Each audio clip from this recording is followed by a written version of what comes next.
रचयाता श्री सनातन गोस्वामी। हिंदी में अनुवाद श्री गुरुदेव को प्रणाम। नमो विष्णु पदाय राधिकाय प्रियात्मने श्रीमद् भक्तिवेदांत नारायण गोस्वामी के नाम। श्री कृष्ण लीला कथने सदक्षम औदार्य माधुर्य गुणश्च यत्नम वरम वरण्यम पुरुषमार्गम नारायण नाम।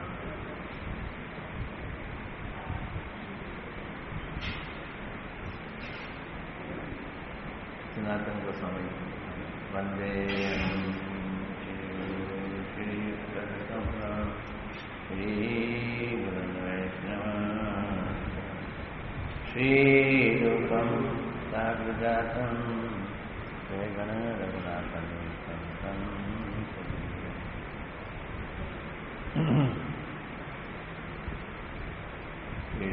सनातन भट रघुनाथ जीव गोपाल भट दास रघुनाथ ऐसे गोसाई करी चरण बंदन जहाँ रघुनाथ अविष्ट शोधन।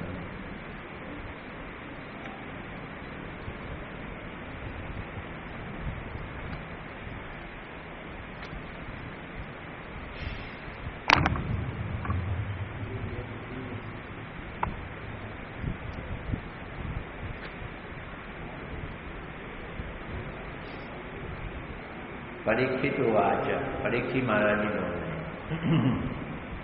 क्या कह रहे हैं? इसके उपरांत श्री हनुमान अपने प्रभु भगवान श्री रामचंद्र के चरण कमलों की कृपा को श्रवण करके उनके विरह में शोकातुर होकर क्रंदन करने लगे। अर्थात शुष्क तृण जिस प्रकार अग्नि के संयोग से प्रज्वलित हो उठता है, उसी प्रकार भगवान रामचंद्र की अत्यंत कृपा श्रवण रूप ईंधन के संयोग से उनका विरह अनल प्रदीप्त हो उठा। फिर नारद द्वारा सांत्वना दिए जाने पर उनका शोक दूर हुआ।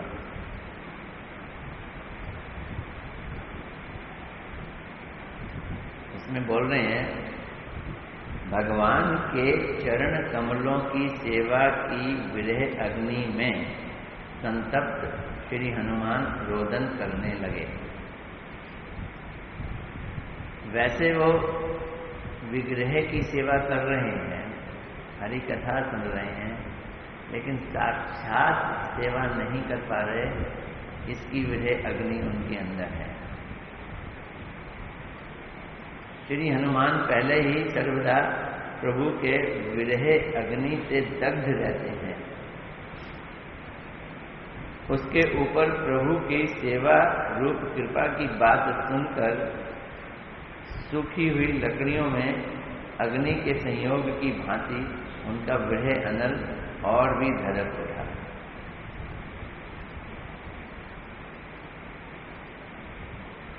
अत्यधिक शोकार्त होकर रोदन करने लगे। तत्पश्चात मुनिवर के मधुर वचनों को श्रवण करके उनका शोक कुछ कम हुआ और वो कहने लगे।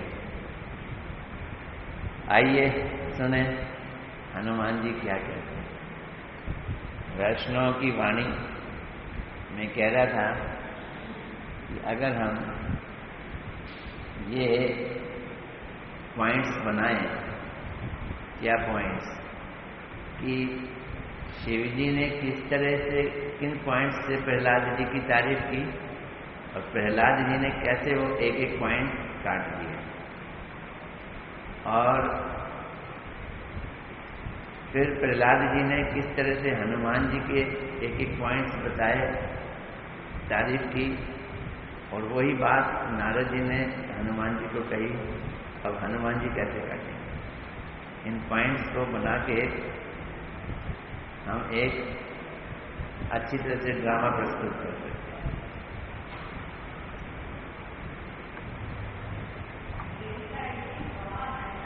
हैं। हाँ,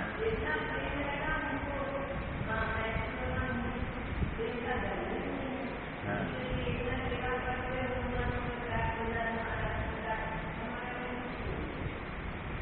देखा दीदी कह रही है प्रेम का स्वभाव है। जितनी जो ज़्यादा सेवा करेगा गुरुदेव कहते थे प्रेम के दो पहलू हैं, एक है मिलन और एक है विरह। अब जो आदमी सच्चा प्रेम करता है उसके अंदर विरह पैरेलल चलता है, पैरेलल समझते समांतर रूप से चलता है। मिलन भी है तो विरह भी चलेगा ही चलेगा, ऑटोमेटिकली चलेगा। कभी कभी तो मिल रहे हैं, बड़े खुश हैं और रो भी रहे हैं, क्यों? अभी चले जाएंगे ये, फिर क्या करेंगे? तो थोड़ी देर बाद विरह होने वाला है, उसको सोचकर मिलन में भी खेद हो रहा है। श्री हनुमान जी ने कहा, है मुनिवर, मैं अति दीनहीन हूं। भगवान श्री रामचंद्र के चरण कमलों की सेवा से तो रहित हुआ पड़ा हूं। आप मुझे फिर से क्यों उसी चीज का स्मरण करा के विरह में डालकर क्रंदन करा रहे हो?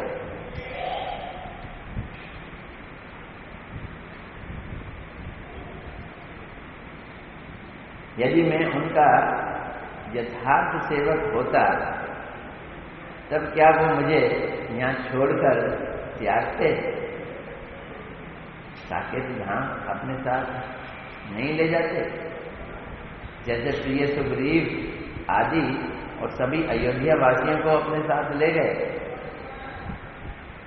ऐसा लग रहा है इस सेंटेंस में जैसे हनुमान जी कह रहे हैं, मैं उनका बड़ा ही नालायक सेवक था। भगवान जी साकेत जब गए तो किसी तरह से मेरे से पिंड छुड़ाया, ये कह के कि तुम यहीं रहो। यदि मैं भगवान श्री रामचंद्र का यथार्थ सेवक होता तो क्या मुझे हठात त्यागते?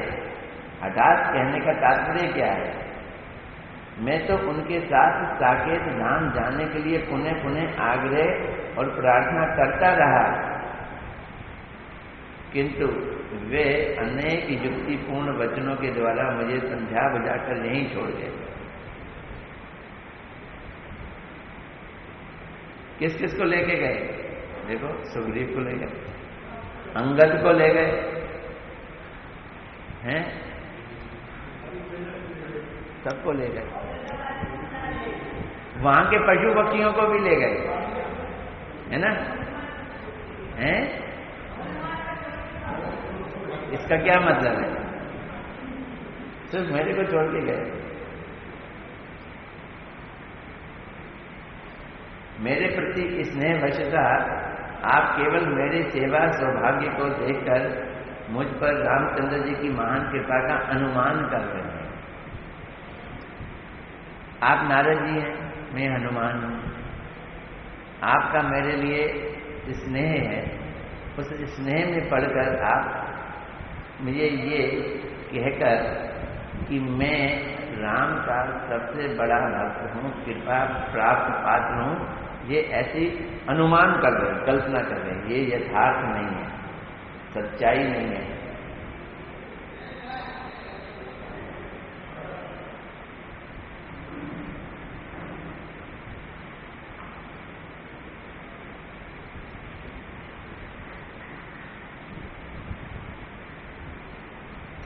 किंतु प्रभु इस समय,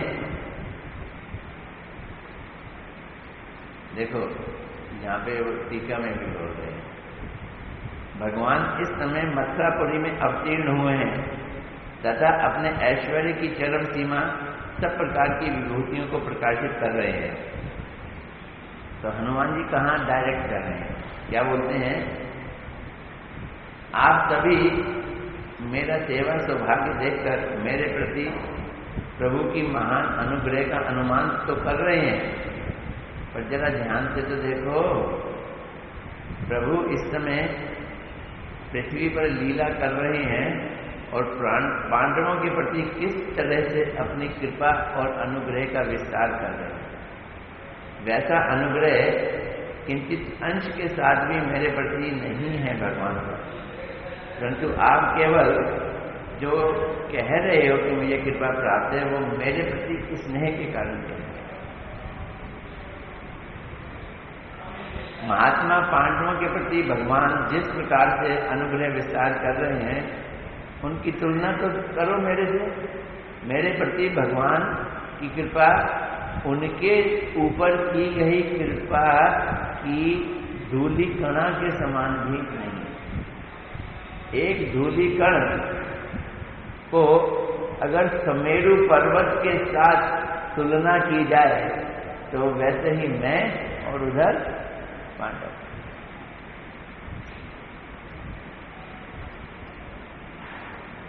भगवान ने विषदान आदि अनेक प्रकार की विपत्तियों को देकर, देखो एक एक सेंटेंस सुनना, उनके ऊपर विपत्तियां आई ये नहीं कह रहे हनुमान जी। क्या कह रहे हैं? भगवान ने विष, भीम को बचपन में विष दिया गया, विषदान आदि अनेक प्रकार की विपत्तियों को देकर बाल्यकाल से ही पांडवों के धैर्य, धर्म, यश, ज्ञान, भक्ति और प्रेम आदि का सबको प्रदर्शन कराया, दिखलाया, बचपन से दिखलाया कि कितना उनमें धैर्य है। कैसे दिखलाया? देखो तो, अगर कोई हमें जहर दे, हम क्या करेंगे? अगर बच के आ गए तो उसकी ऐसी तैसी नहीं कर देंगे जिसने जहर दिया। लेकिन पांडवों ने क्या किया? कुंती ने क्या किया? धैर्य। भक्ति में धैर्य का बहुत बड़ा हाथ है।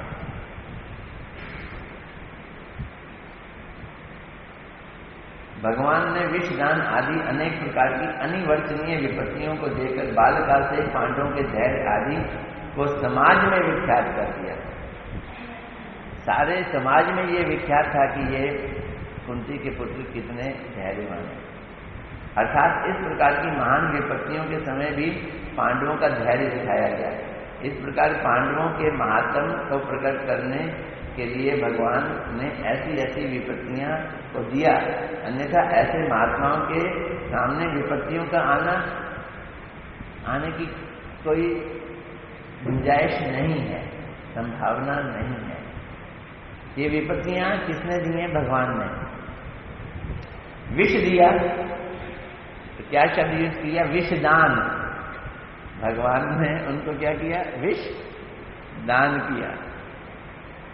भगवान पांडवों के सारथी बने, भगवान पांडवों के पार्षद और तो और सेवक, मंत्री बने, दूत बन के गए और तो और चौकीदार, प्रहरी बने। उन्होंने पांडवों के पीछे पीछे उनका अनुगमन किया, यहां तक कि उनकी स्तव स्तुति तक की, उन्हें नमस्कार किया। और क्या कहना सुनना चाहते हो तुम? पांडवों के साथ उन्होंने क्या क्या किया?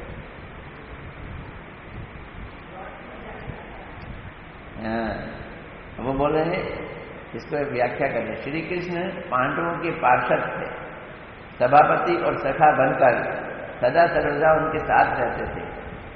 सेवा की, सेवा कहने से चित्त अनुवृत्ति अर्थात उनको, उनके मन को समझकर सेवा करना। राजसूय यज्ञ में अभिषेक या पाद प्रक्षालन आदि की सेवा, जलदान आदि की सेवा भगवान ने अपने हाथ में दी। तो किसकी सेवा की? युधिष्ठिर महाराज की सेवा की, पांडवों की। इस प्रकार श्री कृष्ण ने मंत्री का काम किया, दूत का काम किया। रात को वीर आसन पर बैठकर हाथ में तलवार लेकर जागरण करके उनकी चौकीदारी भी की। युद्ध के समय पीछे पीछे गए, स्तव और प्रणाम भी किया। जैसे कि प्रथम स्कंद में कहा गया है, त्रिलोकवासी जिनके श्री चरण कमलों में प्रणत होते हैं, वही भगवान श्री विष्णु अपने प्रिय पांडवों के सारथी बन गए, दूत बन गए, सभा रक्षक बन गए, द्वारपाल की भांति हाथ में तलवार धारण कर रात में द्वार रक्षक और आज्ञा पालक बने तथा वे उनका स्तव करते और उन्हें नमस्कार करते। इस श्लोक में साक्ष्य आदि को सख्य वृत्ति अथवा पार्षद होने के अंतर्भूत समझना होगा। ये भागवत में कहा गया। आगे बोल रहे हैं, भगवान ने स्नेह वशता पांडवों का कौन सा कार्य नहीं किया? वे उनके सभी कार्य ही करते थे। भगवान और पांडवों का परस्पर की गई सेवा, सख्य और प्रियता सभी एक ही समय प्रकाशित हो रही थी। पांडवों के आगे कहा मैं युद्ध नहीं करूंगा, और फिर अपनी प्रतिज्ञा पांडवों के लिए ही भंग भी कर दी। उन्होंने पांडवों के लिए भीष्म आदि द्वारा किए गए अस्त्र प्रहार को भी अंगीकार किया। जब युद्ध चल रहा था तो भीष्म पितामह तीर कृष्ण के ऊपर चला गए और उनके शरीर में तीर लगते थे। उन्होंने स्वीकार किया, आने दो। यदि कहो कि परमार्थ विचार से तो भगवान सर्वप्रिय होने के कारण सभी के प्रति सौहार्द व्यवहार करते हैं, किंतु तुच्छ मरणशील देहधारी के प्रति उनका विश्वास ही क्या है, सेवा ही क्या है? इसके उत्तर में कह रहे हैं कि उनकी सेवा वृत्ति मृत्यु देह के संबंध में प्रकाशित नहीं होती, बल्कि सेवा, सख्य और प्रियता ये तीनों परस्पर मिश्रित भाव में प्रकाशित होती है। मतलब क्या है? सेवा के बिना सख्य तथा सख्य के बिना प्रियता प्रकाशित नहीं होती है। तो भगवान की पांडवों के प्रति सख्य भाव, सख्य के कारण सेवा और संग में उनकी प्रियता, प्रेम सख्य के बिना प्रकाशित है, अन्यथा वे सब कपटता ही में फलित होता है। पांडवों और भगवान श्री कृष्ण की परस्पर की सेवा, सख्य और प्रियता एक समय प्रकाशित होती है। इस प्रकार पांडवों के प्रति की गई भगवान श्री कृष्ण की सेवा और इसके कारण सख्य भाव और उसके कारण प्रियता तथा श्री कृष्ण के प्रति पांडवों की सेवा और उनका सख्य भाव और उनकी प्रियता एक ही समय प्रकाशित हो रही है। पक्षांतर में यदि पांडवगण केवल श्री कृष्ण की सेवा करें, श्री कृष्ण पांडवों के प्रति सेवा ना करें, तो वैसी सेवा शोभायमान नहीं होती। इसलिए परस्पर दोनों पक्षों में द्वारा की गई सेवा एकत्रित होकर प्रकाशित हो रही है। यानी दोनों ही जने, पांडव भी और कृष्ण भी एक दूसरे की सेवा कर रहे हैं। दोनों ही जनों में एक दूसरे के लिए सख्य भाव है और दोनों ही जनों में एक दूसरे के लिए प्रीति है। श्री कृष्ण सदैव वास के कारण पांडवों की राजधानी महर्षियों की तपस्या के फल प्रदान करने वाली तपोवन भूमि के रूप में प्रकाशित हो रही है। श्री कृष्ण के सदैव वास के कारण पांडवों की राजधानी महर्षियों की तपस्या के फल प्रदान करने वाली तपोवन भूमि के रूप में प्रकाशित हो रही है। इसका मतलब क्या है?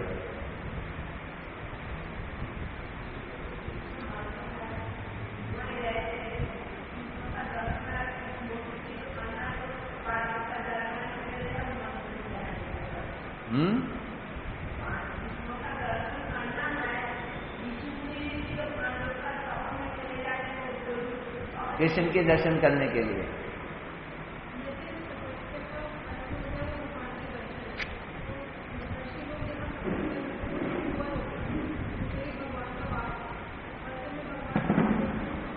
आप भी यहीं आ जाओ।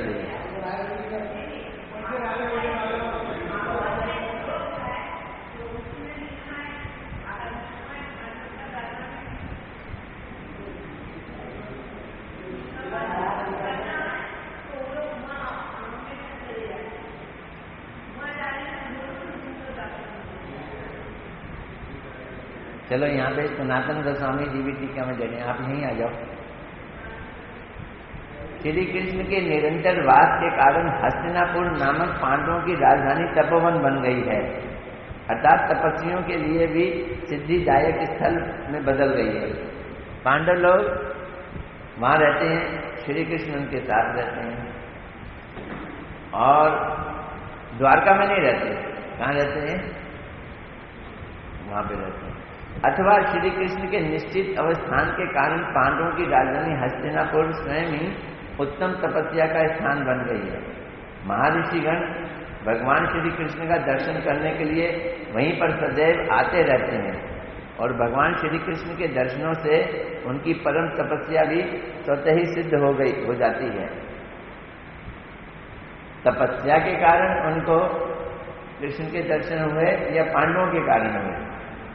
पांडव हस्तिनापुर में रहते हैं, इसलिए कृष्ण हस्तिनापुर में रहते हैं। तपस्वी हस्तिनापुर में आके कृष्ण के दर्शन कर लेते हैं, उनकी तपस्या पूरी होगी। इस विषय में आपने, वो बोल रहे हैं हनुमान जी, नारद जी ने महाराजा युधिष्ठिर को कहा था, आपने तो कहा था, याद करो, श्रील प्रहलाद अथवा अन्य भक्तों से यहाँ तक कि विशिष्ट आदि महर्षियों से भी महासौभाग्यशाली पांडव लोग आप ही हो, क्योंकि अपने दर्शन आदि के द्वारा त्रिभुवन को पवित्र करने वाले महर्षि गण भी अपने आप को संपूर्ण रूप से पवित्र करने के लिए आपके घर पधारते हैं। ये पॉइंट है। बड़े बड़े महर्षि लोग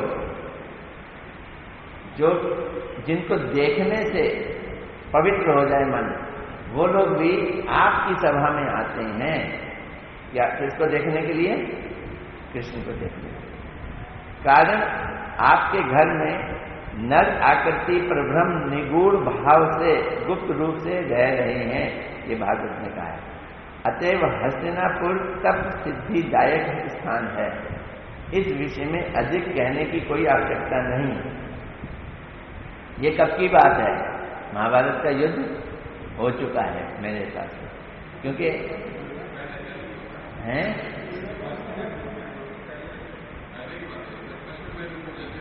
देखो सुनो, कृष्ण पांडवों का हस्तिनापुर में राज्य तो महाभारत के बाद ही हुआ। महाभारत से पहले तो वही था, क्या नाम है, नहीं, कौन था राजा? धृतराष्ट्र राजा था।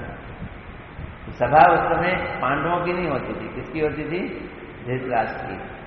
और नेक्स्ट टू धृतराष्ट्र कौन बैठता था? दुर्योधन बैठता था। लेकिन यहाँ कह रहे हैं कि आपकी सभा में आते हैं, अतएव हस्तिनापुर तप सिद्धिदायक स्थान है। इस विषय में अधिक कहने की कोई आवश्यकता नहीं। अतएव उस स्थान पर सभी प्रकार की तपस्याओं का फल शीघ्र प्राप्त होता है। पक्षांतर में हस्तिनापुर स्वयं ही तपस्या का परम उत्कृष्ट फल स्वरूप है, क्योंकि तपस्या का फल चित्त की एकाग्रता तथा एकाग्रता का फल भगवान का साक्षात्कार। अतएव निरंतर भगवान का साक्षात्कार करने के लिए हस्तिनापुर स्वयं ही फल स्वरूप है। यहाँ पर फलदाता ना कहकर फल स्वरूप कहने का तात्पर्य है कार्य और कारण में अभेद की विवेचना। इसके द्वारा निरंतर तपस्या के फल की प्राप्ति की आवश्यकता भी सूचित होती है।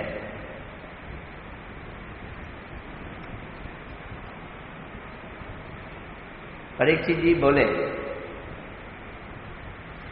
महाराजा परीक्षित ने कहा, यह सुनकर श्री नारद भगवान श्री कृष्ण के चरण कमलों की सेवा प्राप्ति की लालसा से उस द्वारकापुरी में सदैव वास करने के लिए अत्यधिक लुब्ध हो गए तथा वार्तालाप के बीच बीच में आनंद पूर्वक पुनः पुनः हुंकार करते हुए उठकर नृत्य करने लगे। पांडवों की कथा रस के वर्णन में निमग्न हनुमान श्री नारद को नृत्य करते देख अत्यधिक आनंद सहित स्वयं भी नृत्य करने लगे। हनुमान जी भी नाच रहे हैं। हनुमान जी को नाचते देखा कभी? यहाँ वर्णन आ रहे हैं, हनुमान जी भी नारद जी के साथ नृत्य करते हैं। उसके बाद वर्णित किए जा रहे हैं विषयों को आगे कहा गया।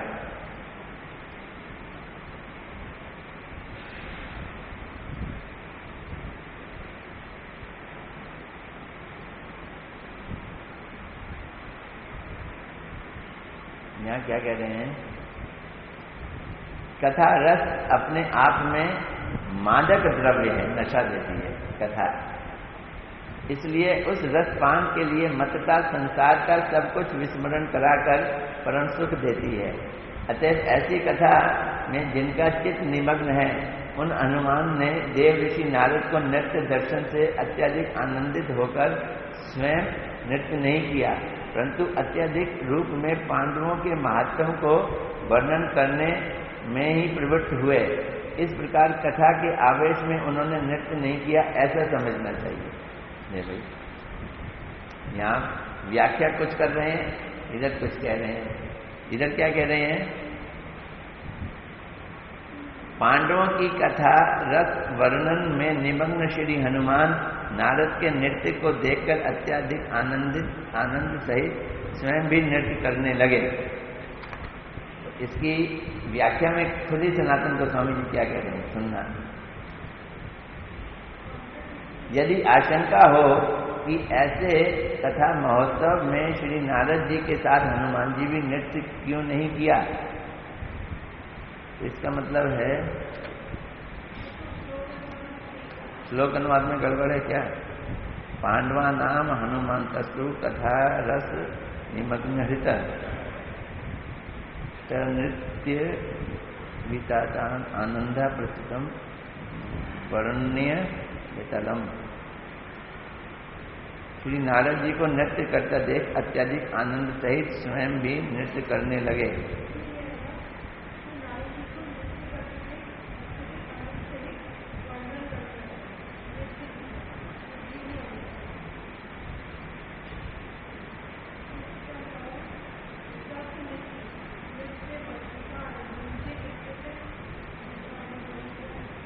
श्लोक में अनुवाद में थोड़ा मुझे कुछ गड़बड़ लग रही है। यहाँ वर्णम है, नृत्यम नहीं है। वर्णन का मतलब है कि वर्णन करने लगे, क्योंकि टीका में लिख रहे हैं कि अगर प्रश्न हो कि ऐसे कथा महोत्सव में नारद के साथ हनुमान जी नृत्य क्यों नहीं कर रहे थे, इसका उत्तर देते हुए कह रहे हैं पांडवों के महात्म रूपी कथा में अर्थात पांडवों की कथा रस में अनुराग वशता अथवा उनकी कथा के माधुर्य में हनुमान का चित्त निमग्न हो गया था, इसलिए वे स्वयं नृत्य करने में प्रवृत्त नहीं हुए, क्योंकि वो तो बोलने में डूब गए थे।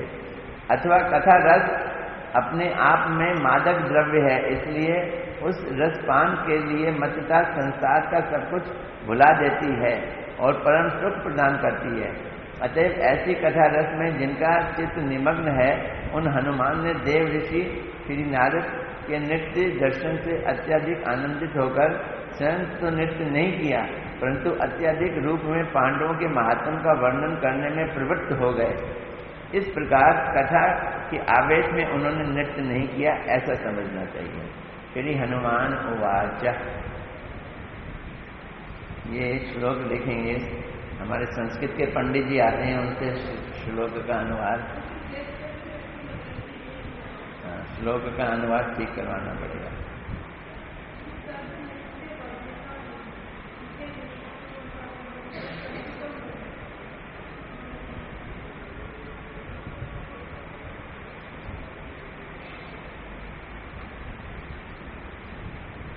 हनुमान जी ने कहा, पांडवों की विपत्तियां ही भली भांति सेवित साधुओं के समान हैं। एक एक शब्द सुनो। श्री हनुमान ने कहा, पांडवों की विपत्तियां ही भली भांति सेवित साधुओं के समान हैं, क्योंकि जिस प्रकार साधु जनों की सुष्ठु सेवा श्री कृष्ण की प्राप्ति कराती है, उसी प्रकार पांडवों पर आने वाली विपत्तियां भी भगवान श्री कृष्ण को व्यग्र बनाकर पांडवों के साथ उनका अतिशीघ्र मिलन करा देते हैं। तो पांडवों के ऊपर विपत्तियां क्या है? वो है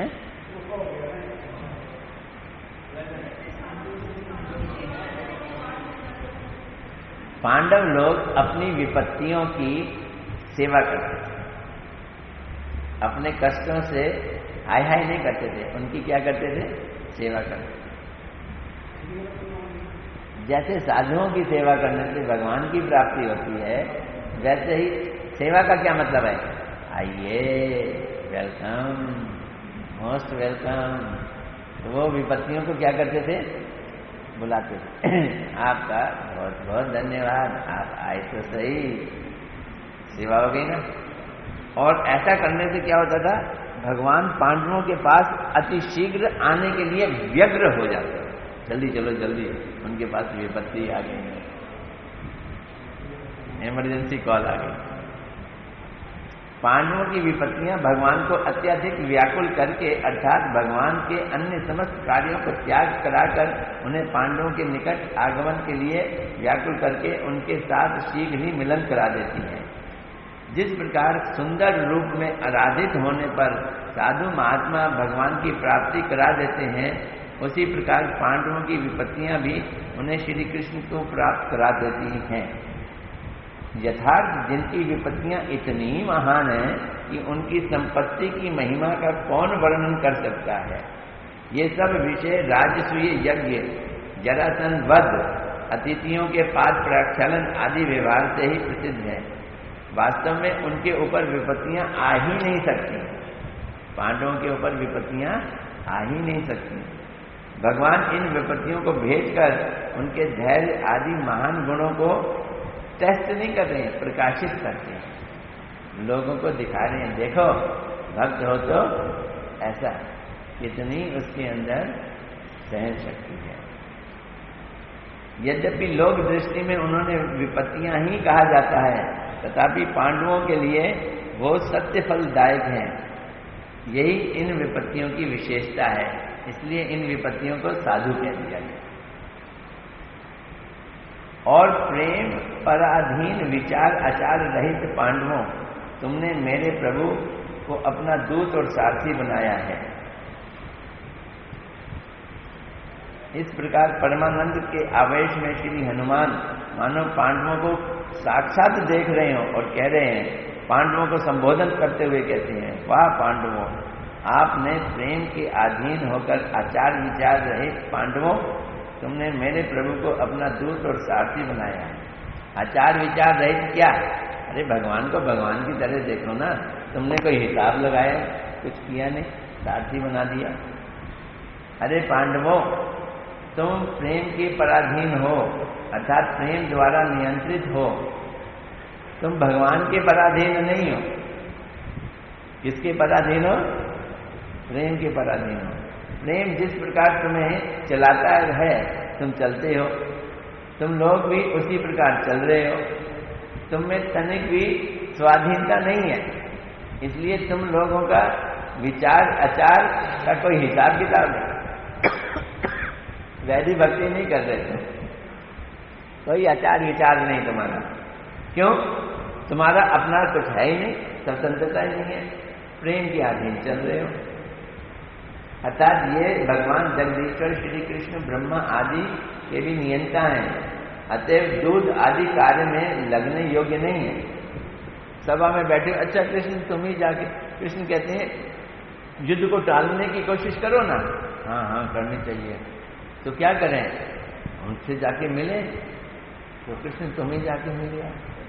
अब जो ब्रह्मा जी के भी कंट्रोलर हैं, उनसे ऐसा तो काम नहीं कराना चाहिए।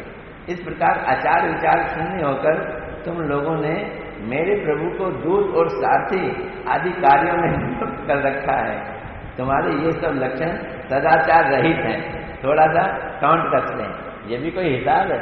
मेरे भगवान जिनकी मैं चरण सेवा कर रहा हूँ, उनको से तुम रथ चला रहे हो, उनको दूत बनाकर भेज रहे हो। कुछ तो आचार का ध्यान करते, लेकिन नहीं।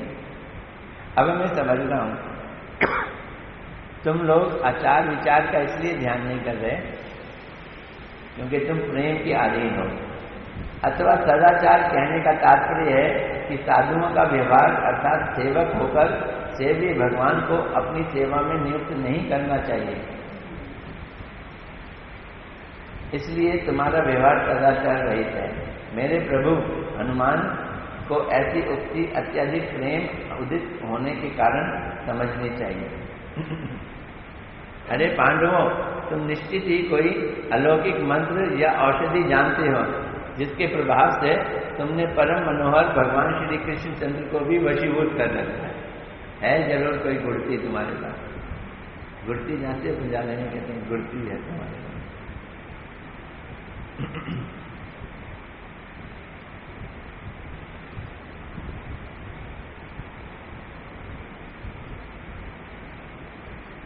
वस्तुतः भगवान अपने प्रिय भक्तों के प्रेम में मुग्ध होकर इस प्रकार का आचरण करते हैं। ये सिद्धांत आगे चल के दिखलाया जाएगा। परीक्षित बोले, हे पांडव पुत्र अभिमन्यु की पत्नी, हे पांडव पुत्र अभिमन्यु की पत्नी यशस्विनी मेरी मैया, ऐसा कहकर श्री हनुमान परमानंद पूर्वक कूद कूद कर नारद के साथ बार बार नृत्य करने लगे और कहने लगे। अब यहाँ पे नृत्य दिखा रहे हैं।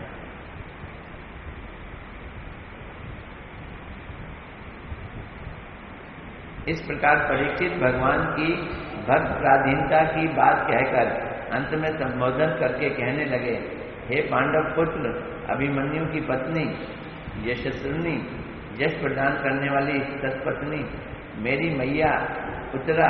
इस प्रकार के संबोधन का उद्देश्य ये है कि पांडवों का महात्म आप में ही पर्यावासित हो रहा है। इसके उपरांत श्री हनुमान परमानंद सहित पुनः पुनः कूदकर नारद के साथ बार बार नृत्य करने लगे। क्या मतलब है? परीक्षित जी किसको बोल रहे हैं? अपनी माँ को बोल रहे हैं। क्या बोल रहे हैं? माँ को बोल रहे हैं, अपने के लिए नहीं कह रहे, माँ को बोल रहे हैं। हे मैया, ये भी नहीं कह रहे, हे पांडव पुत्र अभिमन्यु की पत्नी। परीक्षित जी अपनी मैया को मैया नहीं कह रहे, क्या कह रहे हैं? पांडवों की इतनी महिमा, तुम उनके बेटे की पत्नी। हे पांडव पुत्र अभिमन्यु की पत्नी, तुम यशस्विनी मेरी मैया। तो जितने भी गुण हैं पांडवों के वो तुम्हारे अंदर आके मिक्स हो गए, मिलित हो रहे हैं। और ऐसा कहकर हनुमान परमानंद पूर्वक कूद कूद कर नारद जी के साथ बार बार नृत्य करने लगे और कहने लगे। श्री हनुमान ने कहा, ओ भक्त वात्सल्य से भरकर भगवान अपने भक्तों के वशीभूत होकर उनके चित्त को आकर्षण करने के लिए इस प्रकार दूत और सारथी आदि के कार्यों को भी करते हैं। हनुमान को नहीं विश्वास था कि भगवान अपने भक्तों के संग ऐसा करते हैं, क्योंकि वो दास्य भाव के भक्त हैं। प्रभु के भक्त वात्सल्य के विषय में और अधिक क्या कहूं। हनुमान विस्मय पूर्वक प्रेम पूर्वक संबोधन करते हुए कहने लगे, हे महाप्रभु जगदीश्वर, क्या आप ऐसे सारथी आदि के कार्यों को भी करते हैं क्या? मैं तो आपको राजा राम देखता हूं। अहो, आप भगवत्सलता के कारण अथवा विशेष स्नेह वशता भक्त के अत्यंत वशीभूत हो जाते हैं, अर्थात भक्तों के समक्ष अपनी स्वाधीनता खो बैठते हैं। आप भक्तों की इच्छा के अनुरूप ही व्यवहार करते हैं। आपने अपने मुख से ही कहा है कि मैं भक्तों के अधीन हूं, अतएव एक प्रकार से उनके पराधीन हूं, अर्थात भक्तों के समक्ष मेरी स्वाधीनता नहीं है। भक्तगण मेरे प्रिय हैं, अतः उन्होंने मेरे हृदय पर अधिकार प्राप्त कर रखा है। यदि इस पर आपत्ति की जाए कि अपने प्रीतम ईश्वर के इस प्रकार के अस्वतंत्र व्यवहार से क्या भक्तों के मन को दुख नहीं होता, तो इसके लिए कहते हैं भगवान भक्तों के चित्त का आकर्षण करते हैं, अर्थात वे ऐसे आचरण करते हैं जिससे भक्तों का चित्त आकर्षित हो जाता है। अतएव भक्तों को तो परमानंद प्रदान करने के लिए तथा भक्तों के स्नेह के अधीन होकर अत्यधिक वात्सल्य सहित भगवान द्वारा अपने संतोष के लिए किए गए सब प्रकार के कार्य कभी भी भक्तों के लिए दुखप्रद नहीं हो सकते। भगवान भक्तों के प्रिय हैं और भक्तों की प्रसन्नता ही उनका एकमात्र उद्देश्य है। दोनों का कॉम्बिनेशन, भक्तों का एकमात्र उद्देश्य कृष्ण की प्रसन्नता है और कृष्ण का एकमात्र उद्देश्य भक्तों की प्रसन्नता। भगवान क्या कर रहे हैं? भगवान भक्तों को प्रसन्न कर रहे हैं। इस श्लोक में भक्त प्रिय पद को तत्पुरुष समास अथवा बहुप्रिय समास करने से ऐसा ही अर्थ सूचित होता है। अतएव अर्थ ये हुआ कि भगवान जो सब लीलाएं करते हैं वे सभी उनके भक्त वात्सल्य के कारण ही अनुष्ठित होती हैं। पद्म पुराण में श्री भगवान ने स्वयं अपने मुख से कहा है, मैं एक क्षण में ही सभी दानवों का संहार करने में समर्थ हूँ, तथापि भक्तों के आनंद वर्धन के लिए अनेक प्रकार की लीलाएं करता हूँ। मछली बन के आता हूँ, कूर्मा बन के आता हूँ, और पक्षी जिस प्रकार दर्शन, ध्यान और स्पर्श द्वारा नहीं, जिस प्रकार मछली, कछुआ और पक्षी दर्शन, ध्यान और स्पर्श द्वारा अपने अपने बच्चों का पोषण करते हैं, मैं भी उसी प्रकार अपने भक्तों का पोषण करता हूँ। क्या कर रहा हूँ? भगवान के पास असुर भक्तों को असुरतन कर रहे हैं, तो भगवान तो अपने धाम में बैठकर ही इच्छा मात्र से असुरों को मार सकते हैं, लेकिन यहाँ के लीला करते हैं। क्या लीला कर रहे हैं? कंस को, देवकी को, वसुदेव को कंस ने जेल में डाल दिया, जेल से छुड़ाने जाना है, जा रहे हैं और कितने कितने पापड़ बेल रहे हैं।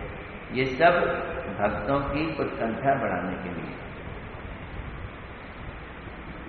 हे महाभाग्यवान, मेरा भी परम सौभाग्य है कि श्री कुंती देवी के मध्यम पुत्र भीमसेन आयु में मेरे से कनिष्ठ भ्राता के समान होने पर भी गुणों में मुझसे श्रेष्ठ होने के कारण मेरे परम प्रिय हैं। कौन? भीम। वैसे भीम और हनुमान वो कई कई जगह एक माना गया। दोनों किसके बेटे हैं? पवन पुत्र। मैं दुर्भागा हूं, तथापि पांडवों के संबंध से अब भाग्यशाली हो गया हूं। इस प्रकार पांडवों की महिमा कथन रस निमग्न होकर हनुमान अपनी भाग्य की प्रशंसा कर रहे हैं। उन पांडवों में जो कुंती के गर्भजात पुत्र हैं उनमें मध्यम भीमसेन हैं। यहाँ पर पृथा के गर्भजात कहने से मध्यम भीमसेन ही है ऐसा समझ रहे हैं, अन्यथा पांडवों के मध्यम तो अर्जुन है। इसलिए मूल श्लोक में प्रार्थना पद का प्रयोग हुआ है। पृथा श्री कृष्ण के परम भक्त हैं, अतएव उनके गर्भ से उत्पन्न भीमसेन के महात्म के द्वारा अपने भाग्य की सराहना कर रहे हैं। भीमसेन आयु में मुझसे छोटे हैं और गुणों में मेरे से श्रेष्ठ हैं, अतः मेरे परम प्रिय हैं, अर्थात मेरे अत्यधिक स्नेह पात्र हैं। अतएव उनके साथ मेरा इस संबंध को भी अपना परम सौभाग्य समझता हूँ। इस प्रकार हनुमान के भाग्य की महिमा को सूचित किया जा रहा है। चलो आज इसको यहीं तक खत्म करते हैं।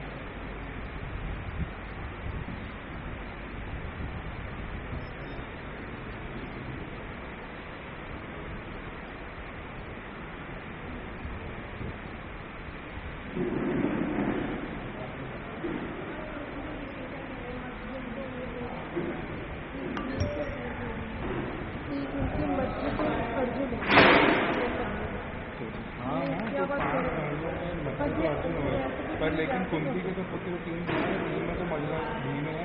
महाभारत में हम देखते नहीं थे वो मजले भैया भीम को कहते हैं। मैं भी यही सोच रहा हूँ मजले भैया भीम को क्यों कह रहे हैं। फिर मुझे याद आया कुंती के तो 3 पुत्र ही हैं। कुंती के पुत्र बोला ना, तो कुंती के 3 पुत्रों में तो ये मजले हो गए।